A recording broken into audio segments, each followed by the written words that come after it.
안녕하세요. 담비 같은 사람들입니다. 우리가 있는 곳이 어두컴컴한 동굴이라고 느껴질 때 여기가 끝인가 보다. 하지만 크리스천에게 하나님이 허락하는 것은 결코 동굴이 아니라 터널입니다. 그래서 조금만 더 걸어 나오면 저 끝에서 빛을 볼 수 있는 것이죠.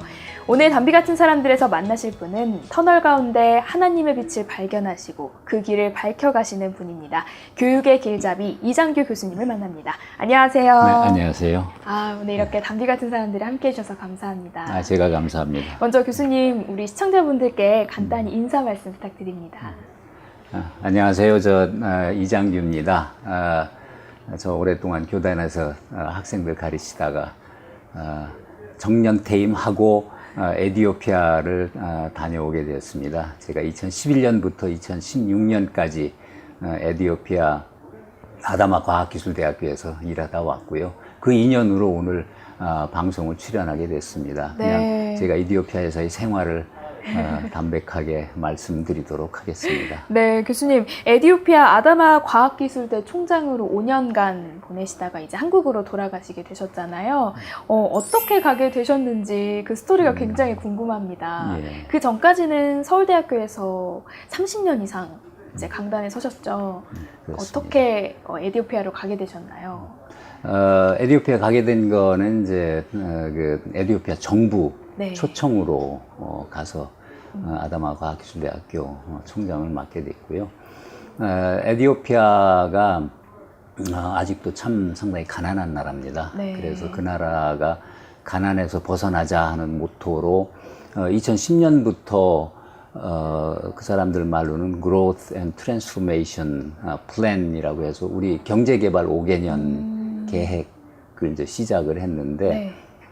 그 일환으로 34개 국립대학교 중에서 2개를 과학기술대학교로 이게 전환을 하고 또 하나는 시작을 한 그런 그 대학이 있는데 네. 그 시점에 이제 그 플랜의 일환으로 아다마 과학기술대학교를 시작을 했고 2011년에 그 나라에서 그리고 그 대학의 총장을 에티오피아가 닮고 싶어하는 한국 사람이 와서 좀 했으면 좋겠다 해서 그 인연으로 가게 되었습니다. 한국인 최초 에티오피아 국립대 총장으로 부임을 하셨다고 들었는데요.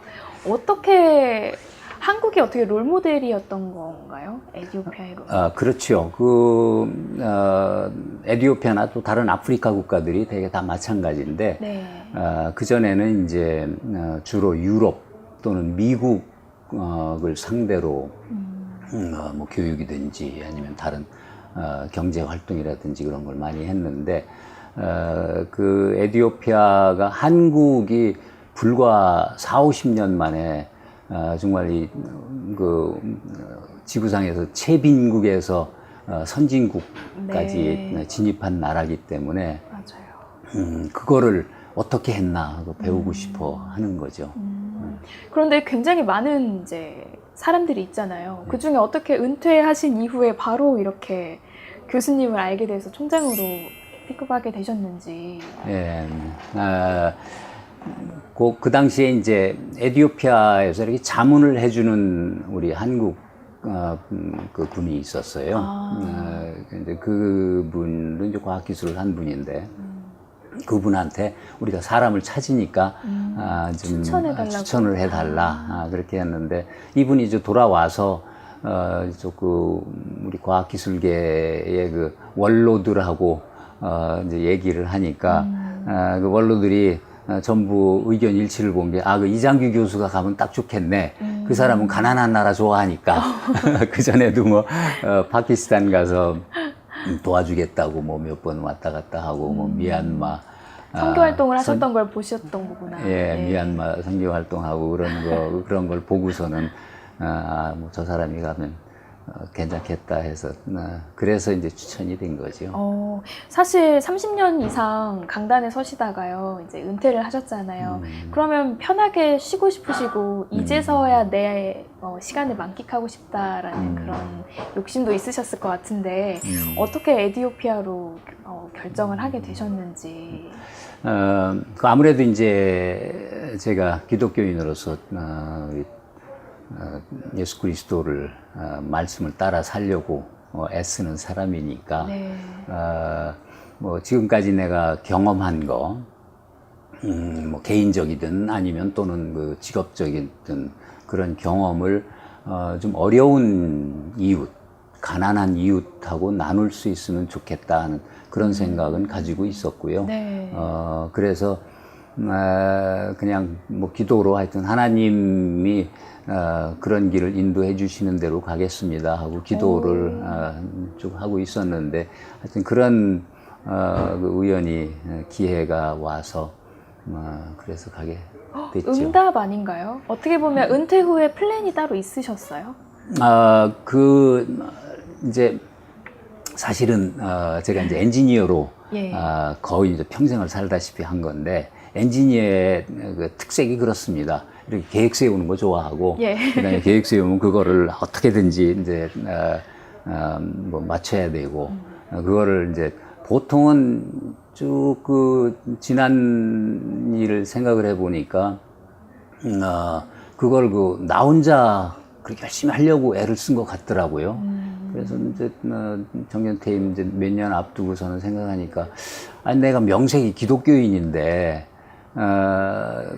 그 성경에서는 늘 가르치시는 게 하나님의 뜻을 따라서 그분을 기쁘게 하는 삶이 기독교인의 기본적인 삶이라고 가르치는데 내가 그걸 안 했구나. 이게 내가 제대로 기독교인이 아니었었구나 하는 생각이 들어서 네. 제가 한 뭐 60세 때쯤부터는 정말 아무런 계획을 안 세웠습니다. 65세가 이제 정년 퇴임인데 그러고서 이제 기도를 했죠. 하나님이 인도하시는 대로 남은 삶은 제가 살겠습니다 하고 이끌어 주시는 곳으로. 그스로.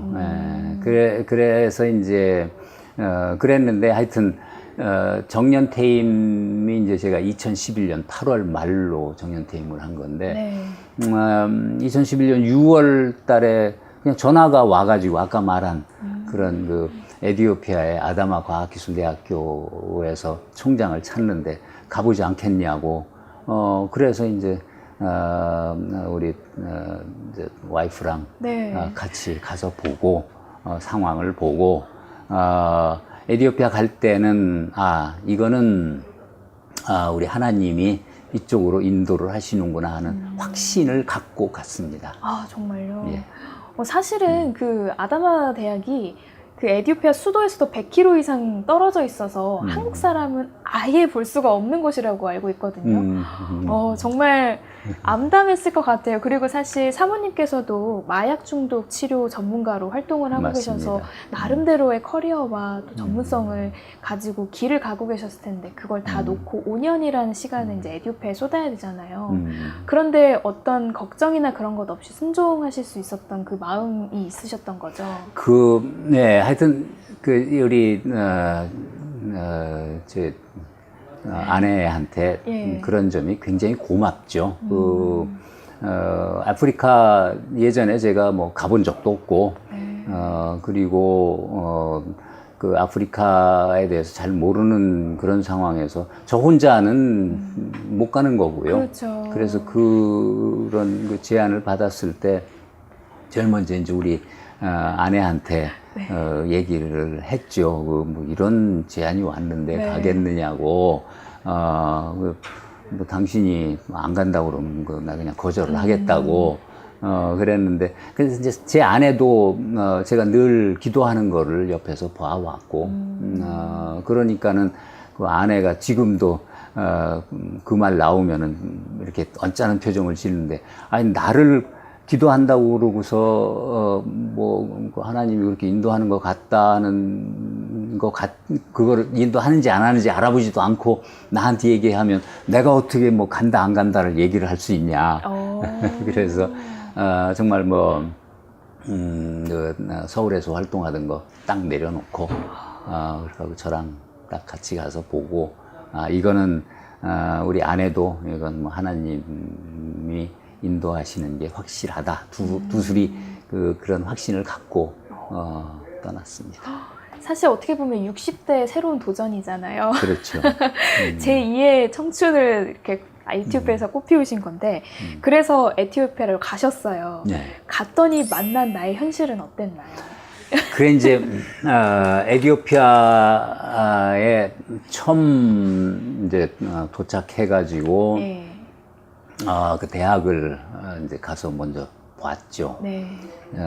대학을 먼저 가서 봤더니 그 대학교의 모습이 뭐 실험실이라든지 교실이라든지 또 주위 뭐 환경이라든지 이런 게 내가 1965년도에 학교를 들어갔습니다. 유고학번이신 거예요? 유고학번입니다. 네. 대선배님이신데. 근데 그때 이제 내가 다닌 학교가 저 공릉동에 있는 공과대학이었었는데 그때의 상황하고 아주 유사하더라고요. 한국의 1960년대와 1965년 그때 그 상황하고 그리고 이제 그 정부에서 저한테 원하는 거는 뭐 뚜렷하거든요. 네. 뭐냐면 과학기술대학교를 이제 우리가 경제개발을 하기 위해서 시작을 했는데 그 과학기술대학교를 한국의 카이스트 같은 대학으로 발전될 수 있도록 네. 초석을 좀 놔달라. 뭐 말이 그거였습니다. 쉽죠. 네. 네. 그래서 이제 가서 보니까 내가 대학생활 이제 시작한 1965년 하고 이제 똑같은 상황이고 그리고 원하는 거는 뭐 금방은 아니겠지만 먼 훗날 지금과 같은 그런 한국의 카이스트 또는 뭐 서울대학교 이런 대학 수준이 될 수 있도록 그래서 다른 대학들이 이 대학을 벤치마킹 할 수 있도록 해달라 하는 게 주문이었었습니다. 네. 사실은 이제 처음에는 그 대학의 규모, 학생이 17,000명에 네. 교수가 1,200명, 직원이 2,000명.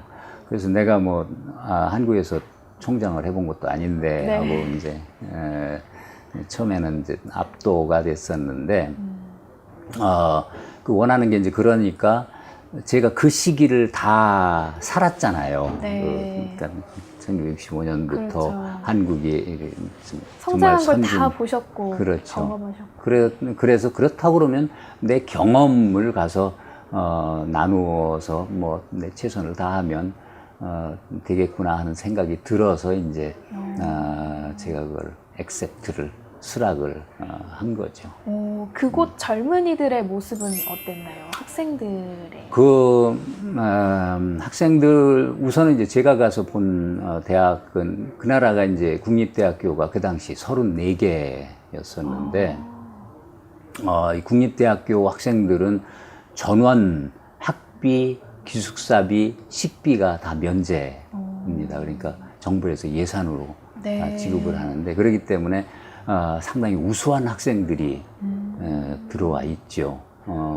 다만 교육 환경이라든지 이런 게 이제 좋지 않으니까 충분히 그 학생들을 끌고 지도할 만한 그런 여건이 안 돼서 그렇지 상당히 우수한 학생들이었었고요.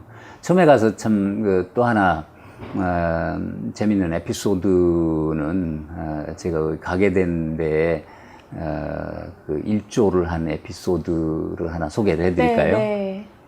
가서 이제 학교 실험실이나 뭐 교실이나 이런 것도 보고 그 다음에 또 우리 교수들하고도 얘기를 나누고 학생들하고도 얘기를 나누고 직원들하고도 얘기를 나누고 이제 그랬거든요. 네. 근데 이제 교수들하고 얘기를 나눌 때 한 젊은 교수가 그러더라고요. 우리 외할아버지가 한국전에 참전을 해서 거기서 돌아가셨다. 네. 그러기 때문에 이제 당신이 우리나라에 와서 우리를 위해서 희생을 할 차례다. 그래서 사실은 뭐 가기 전부터 다른 나라가 아니고 에티오피아라고 그러니까 그런 게 이제 좀 제 마음에 좀 있었죠. 우리가 어려울 때 도와준 나라인데 가서 도와준다고 그러는 게 커다란 의미가 있지 않을까 맞아요. 그런 생각도 있었습니다. 그러면은 그곳 젊은이들이 이제 그리고 나라도 그렇고 교육에 대한 중요성을 이제 알게 된 거잖아요. 그러면서 총장님으로서 많이 어깨가 무거우셨을 것 같아요. 또 기도하시면서 주님이 주시는 많은 꿈과 비전을 또 품으셨을 것 같은데 지난 5년간은 좀 어땠는지 좀 설명 좀 해주세요. 예, 사실 가서 이제 그 제 목표는 뚜렷하니까 네. 현 상황에서 앞으로의 목표를 가려면은 뭐 어떻게 해야 될까 해가지고 제가 가장 중요하다고 생각하는 것들을 이제 일을 시작을 했습니다. 그게 어떤 건가요? 그게 이제 제일 먼저 이제 제가 가서 시작을 한 게 우선은 34개 국립대학교인데 우리나라 카이스트가 상당히 그 단시간 동안에 이렇게 발전을 빠르게 했거든요. 그랬던 이유가 정부에서 이제 이 집중 지원을 해줘서 그렇게 된 거거든요. 그래가지고 가서 이제 제가 이제 한 2년 이렇게 지난 다음에 총리께 직접 그 말씀을 드렸습니다. 아다마 과학기술대학교를 한국의 카이스트 같은 대학으로 만들고 싶으시면 이 대학을 교육부에서 띄어서 과학기술부로 옮겨 주십시오.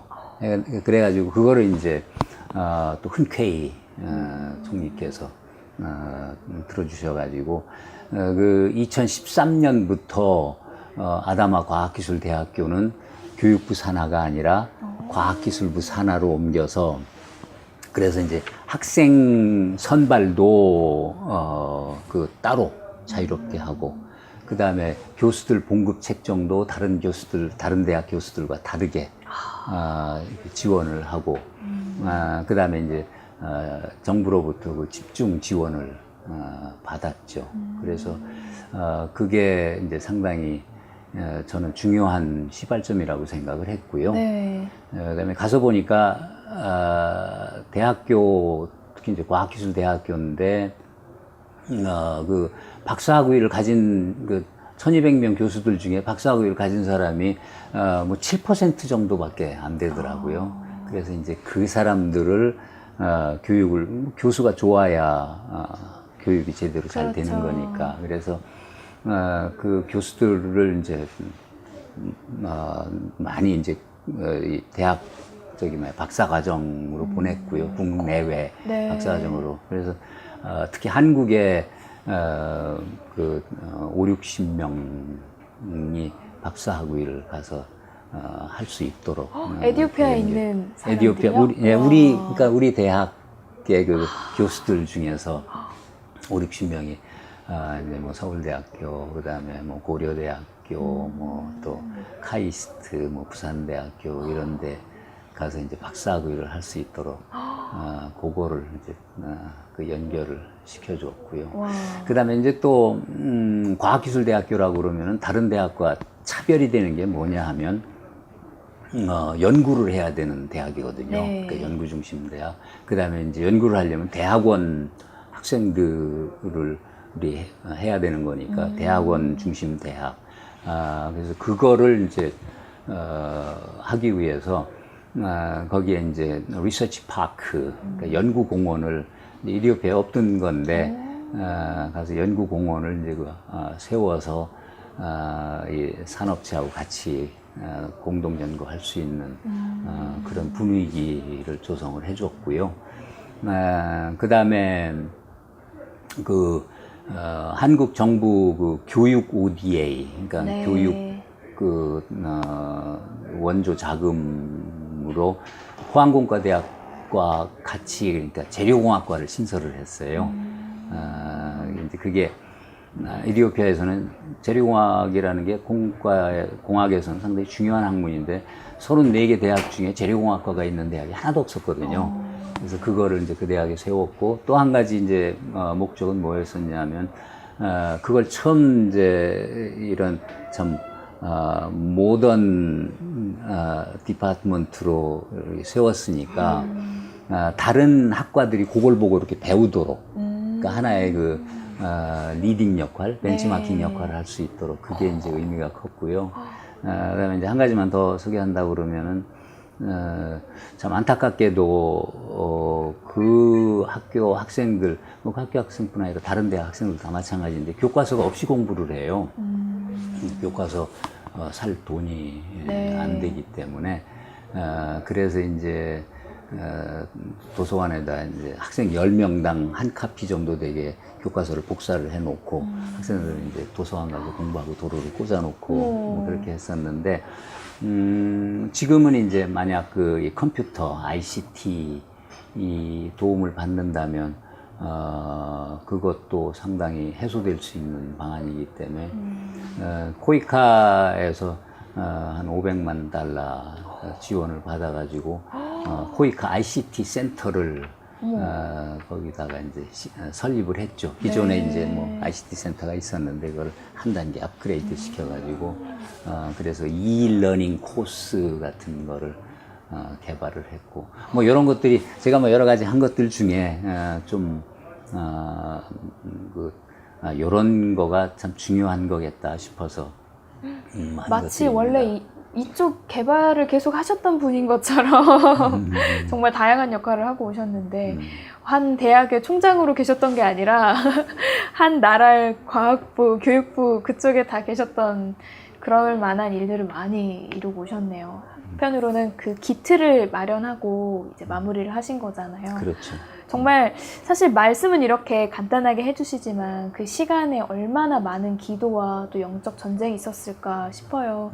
실제로는 정말 하나님하고 깊게 만날 수 있는 그런 영적 교제의 시간이었다고 표현을 하셨는데 사모님하고 어떻게 좀 시간을 보내셨는지도 궁금하네요.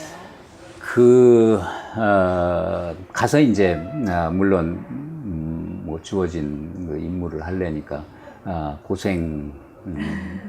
고생스러웠죠. 고생을 네, 했죠. 적응하시느라고. 그리고 특히 이제 우리 제 아내가 참 가서 고생을 많이 했는데 근데 저는 제 아내도 그렇고 저도 그렇고 그 5년이 우리가 굉장히 축복을 받은 기간이라고 이렇게 생각을 합니다. 네. 그래서 지금도 이제 강하게 생각을 하는 게 하나님께서 내가 너랑 좀 더 가까워져야 되겠다. 그러니까 너 거기 좀 갔다 와라. 딱 떨어져서. 네. 그렇게 하셨다고 생각이 듭니다. 왜냐하면 아까 말씀드렸던 것처럼 그 많은 학생, 교수, 직원들이 이제 한 울타리 안에서 생활하는 거고 더더구나 학생들이 24시간 거기서 생활을 하거든요. 뭐 전부 기숙사 생활을 하고 정부에서 지원을 해서 그렇게 하니까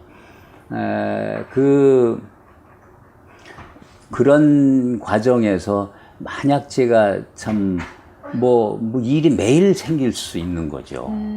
그런 염려, 그거를 만약 내가 이거 내 힘으로 어떻게든지 해야지 뭐 계획 짜고 밀고 나가고 그랬으면 아마 중간에 뭐 아파서 돌아오든가 네, 뭐 일이 안 돼서 하면은. 포기하고 맞아요. 오든가 그랬을 겁니다. 그래서 그럴 때에는 우리 기독교인의 특권이 기도할 수 있는 거죠. 맞습니다. 이제 참 그 기도 성경에서도 기도가 얼마나 중요한가 하는 게 뭐 수도 없이 나오고 그게 우리가 하나님과 통신하는 수단이다 그렇죠. 이렇게 얘기함에도 불구하고 그런 걸 잘 못하게 되는데 그리고 이제 기도해야지 하고 그러고 근데 이제 저 같은 경우는 매일매일 아침에 일어나면 기도를 하지 않고는 하루를 시작을 할 수가 없었습니다. 그리고 그 말씀에 의지를 하고 이제 이게 뭐 하나님이 인도하셨으니까 하나님이 하시는 일이지 하는 그런 마음을 하나님한테 그러니까 이렇게 매달릴 수밖에 없는 그런 상황에 제가 들어갔고 네. 또 그렇게 생활을 했고 그랬더니 뭐 그 이디오피아 내에서도 정부도 상대해야 되고 또 지방 정부도 상대해야 되고 그럼요. 또 학생들, 교수들 상대해야 되고 뭐 일이 참 많은데 그렇게 전부 일이 잘 풀리더라고요. 다 그리고 정말 이렇게 어려울 때 되면 이건 정말 하나님의 역사 아니면은 도저히 일어날 수 없는 일이지 하는 것들이 수도 없이 경험을 하게 되고 또 한국에서도 뭐 아까 몇 가지 예를 들었습니다만 네. 전부 열심히 하여튼 부탁만 하면 도와주시고 그러니까 뭐 50명 박사과정을 보낼 수도 그렇죠. 있는 그게 이제 전부 그 한국 장학금 뭐 이런 걸 받아서 간 거니까 그래서 그게 저는 이제 저한테는 커다란 축복이고 좀 내 신앙이 많이 커서 왔다 하는 그런 생각을 갖고 있습니다. 실제로 이제 교회에서 장로님으로 섬기시다가 사모님하고 두 분이서 딱 한국인도 없는 곳에 떨어지셨어요. 그런데 교수님이 가신 이후로 한국인들이 에티오피아에 많이 갔다고 들었습니다. 어떤 맞습니다. 일들이었나요? 가서 이제 학교를 변화를 시키려고 그러다 보니까 아무래도 그 에티오피아 현지 교수들하고만 일해서는 그게 부족하다. 어렵더라고요. 왜냐하면 네. 안 가본 길을 지금 그렇죠. 자꾸 가자고 그러는 거니까. 네. 그래서 이 한국 교수님들을 이제 에티오피아 정부에서 예산을 또 그쪽으로 책정을 해 주었어요. 그러니까 외국인 교수들을 초빙을 할 수 있는 거를. 그래서 한국인 교수님들이 제가 있는 5년 동안에 한 25명 정도가 학장 또는 교수님으로 와서 일을 하셨고요. 든든한 군대 같습니다. 그렇습니다. 그래서 그분들이 같이 있었고 그러니까 또 많은 일들을 해나갈 수 있었고요. 근데 실제로 그분들하고 같이 예배를 드리면서 교회를 시작하셨다고도 들었는데 네. 어떻게 오신 분들이 다 크리스천이셨나요? 이제 교수님들을 뽑을 때에 종교는 전혀 제가 보질 않았습니다. 네. 그러니까 이런 어려운 환경에서 일을 하실 수 있나 그 마음가짐이 굉장히 중요하거든요. 그래서 그런 마음가짐을 갖고 계신가. 그다음에 또 그동안에 쌓은 경력이 충분히 이 새로운 거를 시도하는 대학에 좀 큰 그 효과를 낼 수 있는 그런 경험을 가지셨나 그런 차원에서 이제 뽑았는데 그 오신 분들 보니까 대부분이 기독교인이더라고요. 너무 감사해요. 네, 그래서 아무래도 그래서 참 그 기독교 신앙을 가진 사람들이 그런 그 가난한 자를 긍휼히 여기는 마음이라든지 또 봉사라든지 그런 마음이 다른 보통 사람들보다는 참 월등 많다 하는 게 그런 데서도 표가 나더라고요. 맞아요. 네. 나에게 주신 능력으로 하나님 일을 할 수 있게끔 어려운 나라에 가서 하는 거니까요. 그래서 아다마 교회를 시작하셨다고요? 예, 그렇습니다. 그래서 이제 처음에는 뭐 가정에서 모여서 조그맣게 뭐 이렇게 같이 기도하고 예배하고 그러다가 이럴 게 아니라 그럼 또 거기에 우리 대학교에 와 있는 교수님들 가족들 외에 또 코이카라든지 또 봉사단체가 많이 있죠. 네, 그리고 이제 그 NGO 단체 같은 데서 온 젊은이들이 또 좀 있더라고요. 그 아다마 지역에. 그래서 그 학생들도 그럼 우리 같이 그럼 예배하자. 그래가지고 뭐 예배하면 한 30-40명씩 그렇게 모이더라고요. 그래서 뭐 예배하고 또 뭐 좋은 거기서 코이노니아를 가질 수도 있고 그래서 아주 좋았습니다. 와, 너무 대단하세요. 정말 많은 열매를 에티오피아에서 거두고 오신 것 같은데요.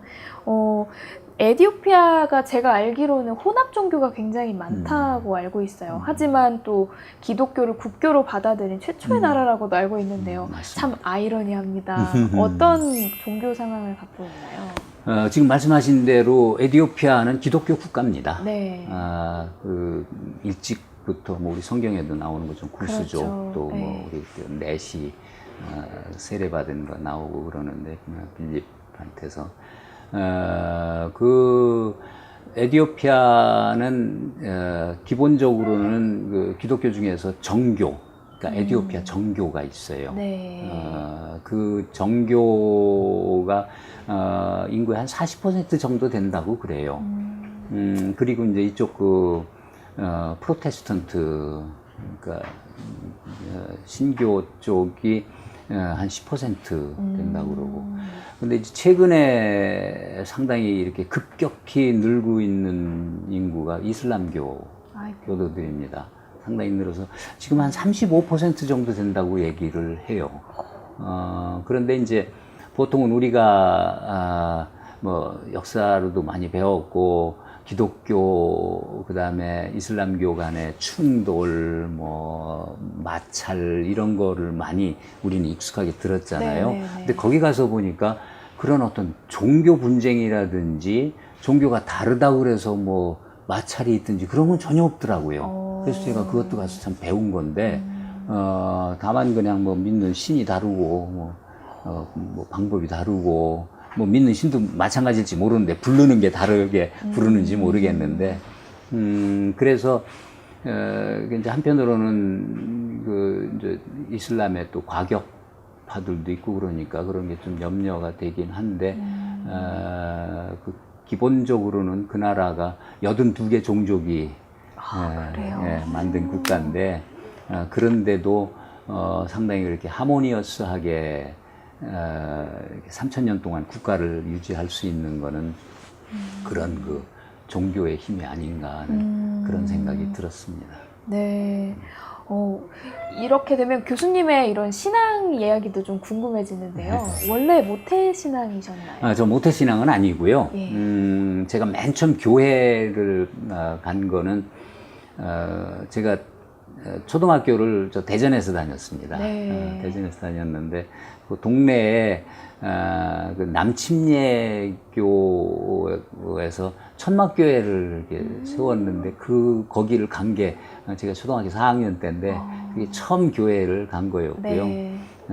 그런 다음에 이제 교회를 뭐 정말 뭐 성실히 다녔다고 할 수가 없고요. 그냥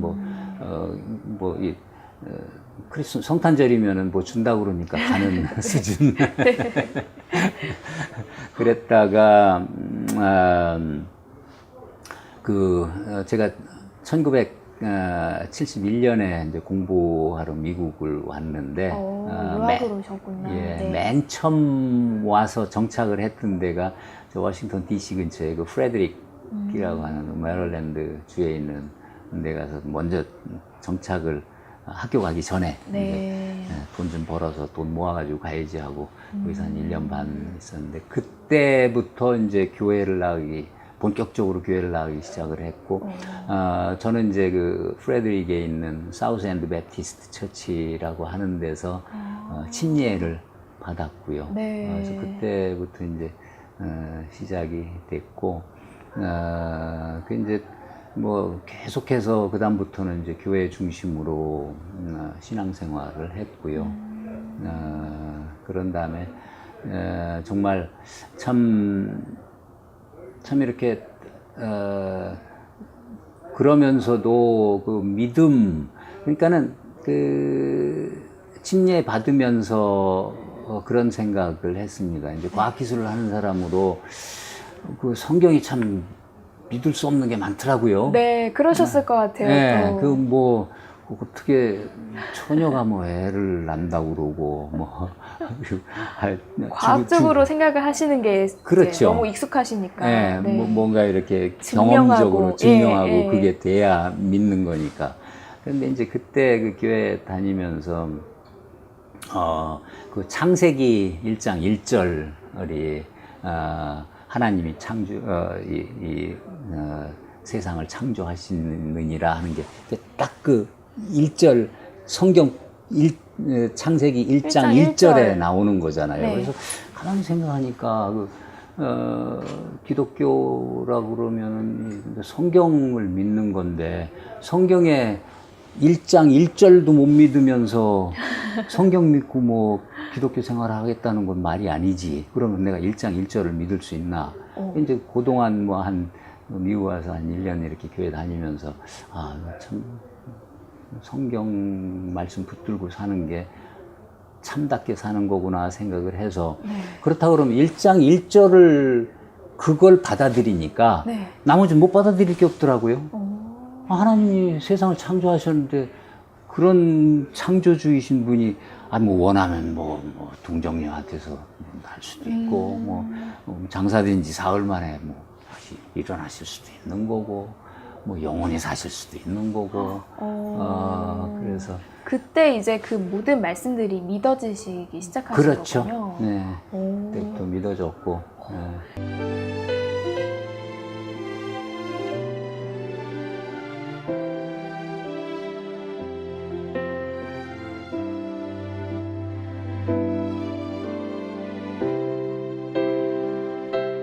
사모님께서 하시는 사역도 굉장히 특별하다고 알고 있는데 어떤 사역을 하시나요?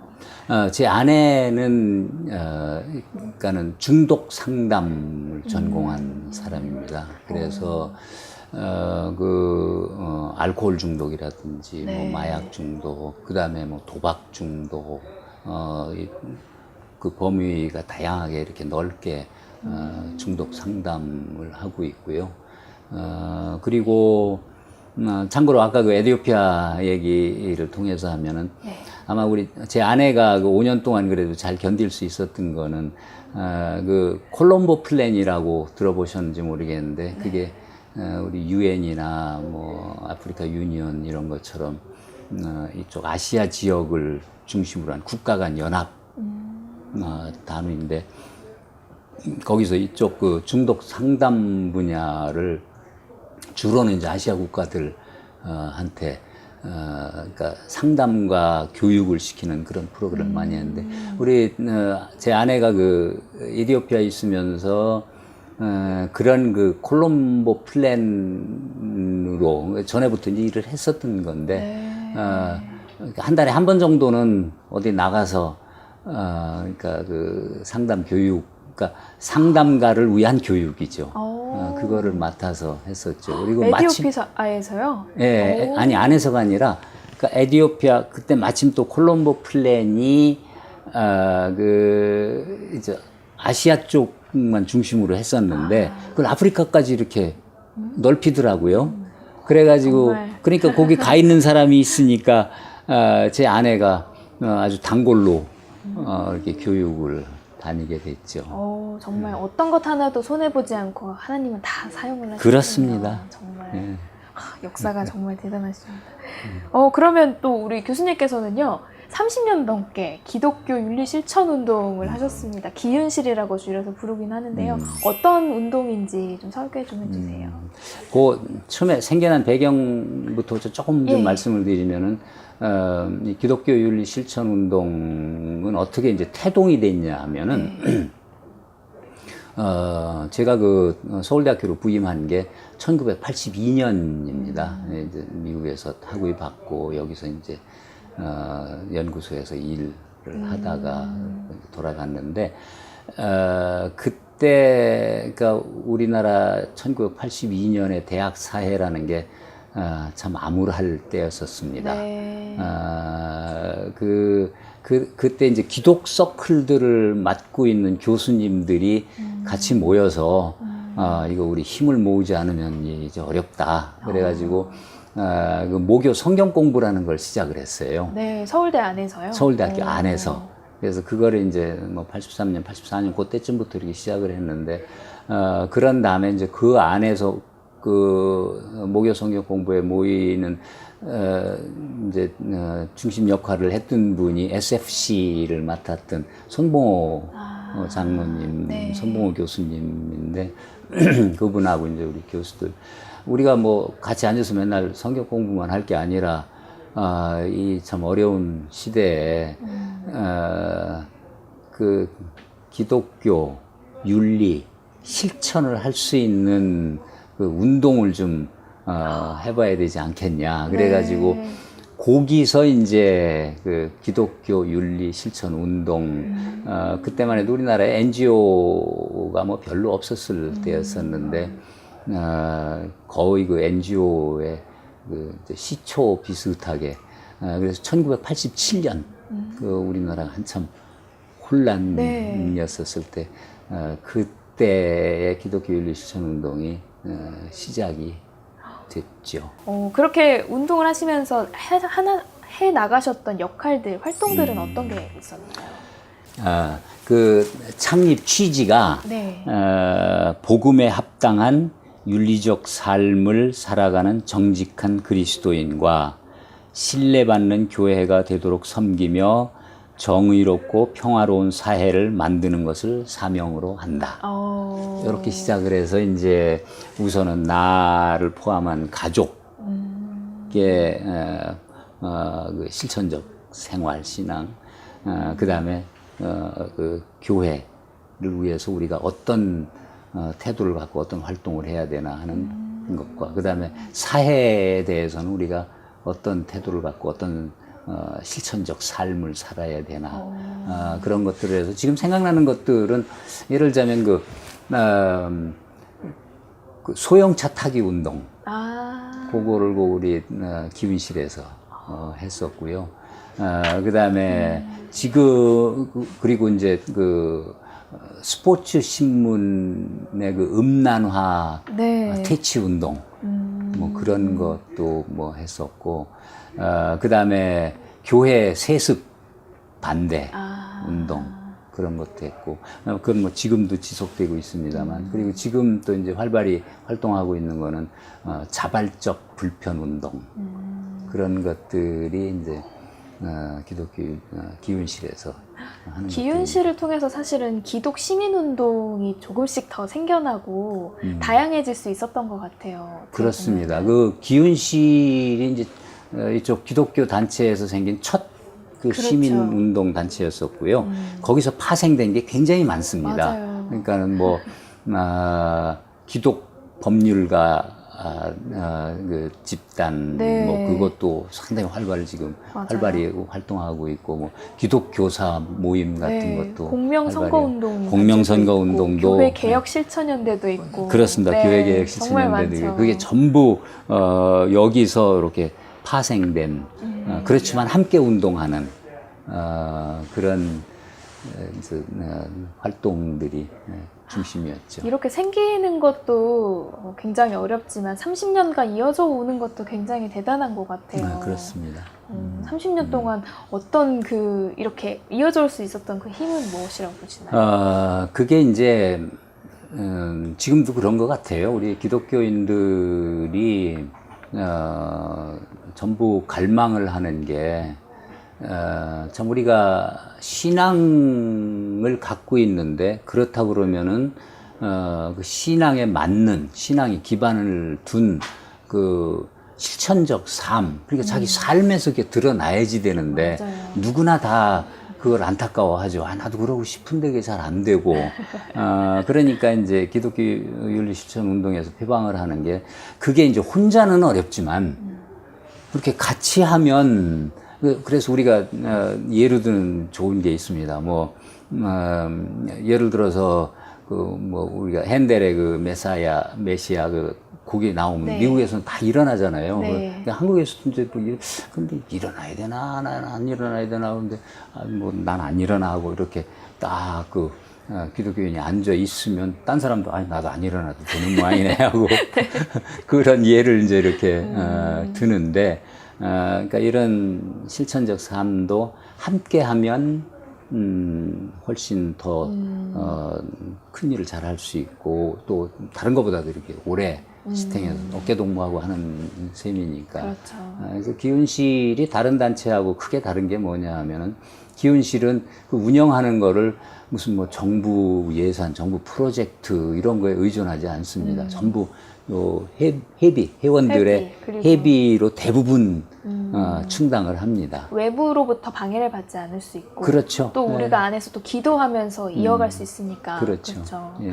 그러면 이렇게 운동을 이끌어 오시면서요. 요즘 한국 교회 또 그냥 기독교에 대한 비판의 목소리도 많이 나오잖아요. 그렇죠. 이런 걸 보시면서 많이 마음이 아프실 것 같은데 음. 어떻게 좀 바라보시는지, 어떤 게 좀 우리가 우선시해야 될 게 무엇이라고 생각하시는지. 궁금해요.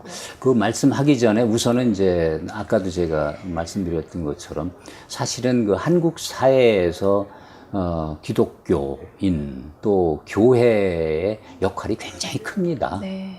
밖으로는 뭐 천주교가 더 훨씬 더 많이 하고 잘하지 않냐 그런데 사실은 통계를 들여다보면은 그런 그 구제하고 하는 활동의 70%가 기독교 교회에서 나옵니다. 그러니까는 사실은 참 이렇게 다 잘 하고 있는데 그 교회다운 역할을 하고 있으면 그 뉴스거리가 안 되잖아요. 네.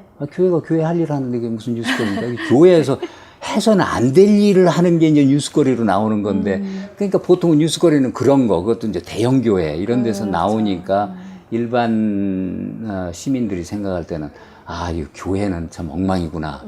그런 인상들을 많이 갖고 있죠. 그게 참 안타까운 거고요. 네. 근데 그런 의미에서 지금도 참 작지만 열심히 하는 교회에 참 헌신적인 젊은 목사들이 저는 훨씬 더 많다고 생각을 합니다. 네.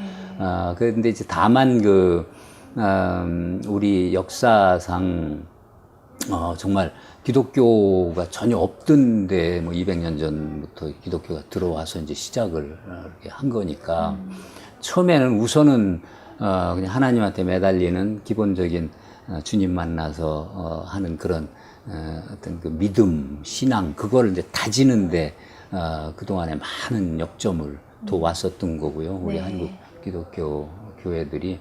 근데 그게 점점 지금은 이제 숫자도 많고, 교인 숫자도 많고 그러니까 우리가 사회에 어떤 임팩트를 미칠 건가, 사회를 어떻게 끌고 나갈 건가, 도움을 줄 건가 하는 그런 거에 좀 더 고민을 해야 되는데, 그러려면은 이 신앙인들이 자기 삶을 통해서 그걸 보여주고 그 삶을 통해서 사회를 변혁을 시켜 나가야지 되는데 그 부분이 계속 강조가 돼야지 되는 부분이고요.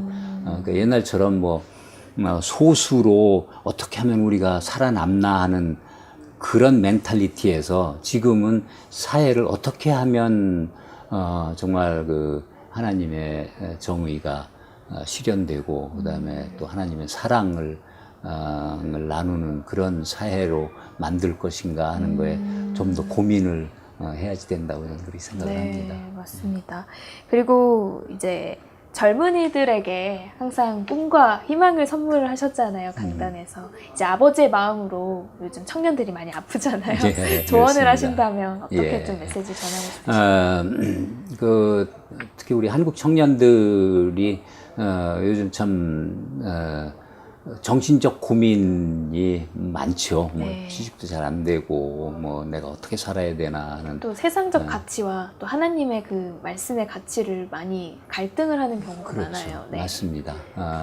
그래서 사실 우리가 이제 세상에 살기 때문에 그 세상적 가치를 완전히 무시하고 살 수가 없거든요. 뭐 네. 이 안에 발붙이고 사는 거니까. 네. 근데 이제 기독교인으로서는 중요한 게 그거에 이렇게 끌려가지는 말아야지 되는데, 그게 참 어렵죠. 이제 뭐 이렇게 성숙하고 그런 기독교인 또 그런 사람이라고 그러면은 그게 좀 덜 할 텐데 젊은이는 아직 지금 이렇게 커나가는 상황인데 네. 그래서 그런 점에서 제가 이제 우리 젊은이들한테 좀 충고를 한다고 그러면은 앞으로 갈 길은 멀다. 지금 이제 뭐 100세 시대 뭐 이렇게 얘기를 하잖아요. 네. 그런데 100세 시대는 아마 우리 때 얘기일 거고 네. 아마 우리 젊은이들은 120세 세대라고 그렇게 불러야지 될 겁니다. 그러니까 그 자기가 그 인생을 이렇게 볼 때 너무 그 젊은이들과 이 성숙한 사람들의 큰 차이는 뭐냐 하면 젊은이들은 이렇게 짧게 보기 쉽거든요. 그리고 급하고 네. 마음이 급하고 초조하고 근데 그거를 좀 이렇게 떠나는 더구나 이제 우리 기독교인이다 그러면은 기독교인은 뭐 내가 뭘 주인이 돼서 뭐 해나가는 게 아닌 거니까 그런 점에서 정말 확실한 믿음만 갖고 있다 그러면은 우리 걱정도 죄죠. 걱정을 하지 말아야지. 그래서 이제 그런 신앙을 좀 더 쌓아서 그러니까 오히려 이런 현실을 뛰어넘는 그런 신앙을 좀 갖기를 원하고요. 네. 그리고 저는 이제 특히 밖에 나가서 이디오피아에서 5년 살면서 이렇게 한국을 봤더니 저는 한국이 참 소중한 나라고 대단한 나라라고 생각이 듭니다. 네.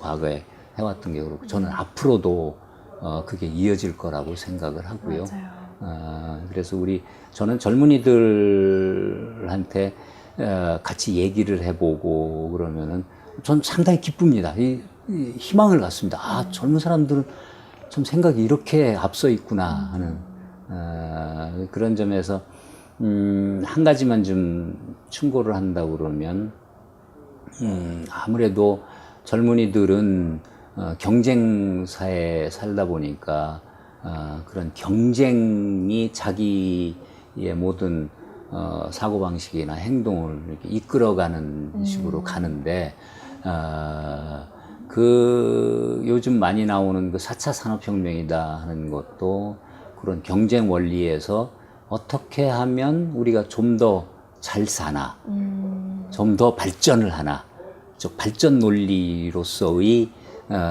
그게 사고 방식에서 비롯되는 거거든요. 근데 제가 에티오피아에 가봤더니 좀 더 폭넓게, 그러니까 우리나라뿐 아니라 우리나라 밖 지구 전체를 이렇게 생각을 해서 우리가 가진 많은 것들, 그게 뭐 재정적이든 지식이든 뭐 교육이든 뭐 이런 거를 다른 사람들하고 나누고 특히 아프리카나 뭐 동남아 같은데 어려운 나라들 후진국에 그걸 나누지 않으면 이 지구가 평화롭게 살 수가 없거든요. 그러니까 그런 걸 좀 생각을 해서 시간적인 길이도 좀 갖길 바라고 깊이도 갖길 바라고 또 넓이 그러니까는 세계를 보고 네. 그럼 뭐 할 일은 뭐 무궁무진하게 전 많다고 생각을 합니다. 네, 조급하게 보지 말고 넓게 바라보고 네. 또 두려워하지 말고 두려워하지 네. 말고 그렇습니다. 귀한 말씀 감사합니다. 이제 교수님의 앞으로의 꿈과 또 비전은 어떤 것일지 또 다른 도전이 기대가 되는데요. 어떤 걸 좀 꿈꾸고 계시나요? 저는 기독교인으로서 어떻게 하면 정말 이 주님이 바라는 삶을 살까 하는 그걸 젊을 때부터 이렇게 고민을 좀 해왔고요. 네. 그래서 앞으로도 계속해서 그 참 가난한 이웃 그게 뭐 국내가 됐든 국외가 됐든 근데 아프리카 경험을 했으니까 그 아프리카 사람들이 많이 눈에 아른거리네요. 그런 그 가난한 이웃들이 정말 이 가난에서 벗어나고 같이 이렇게 행복하게 평화롭게 살 수 있는 그런 여건에 내가 조금이라도 도움을 줄 수 있는 일을 하여튼 가는 날까지 또 하고 부르심에 순종하시는 뭐 부르신다면 네. 하여튼 아무되고 순종해야 되겠다는 거 순종하는 마음을 달라고 그러잖아요. 뭐 네. 기도를 늘 하고 있습니다. 그럼 저희가 이제 교수님을 위해서 어떤 걸 좀 같이 기도할까요? 기도 제목 나눠주시면. 오늘 이제 아무래도 제가 많이 한 얘기가 그 에티오피아 생활, 에티오피아 경험을 얘기를 했는데 네. 참 그 아프리카 사람들은 지금까지 역사적으로 상당히 핍박을 받으면서 어렵게 살았고요. 네. 지금도 참 어렵고요.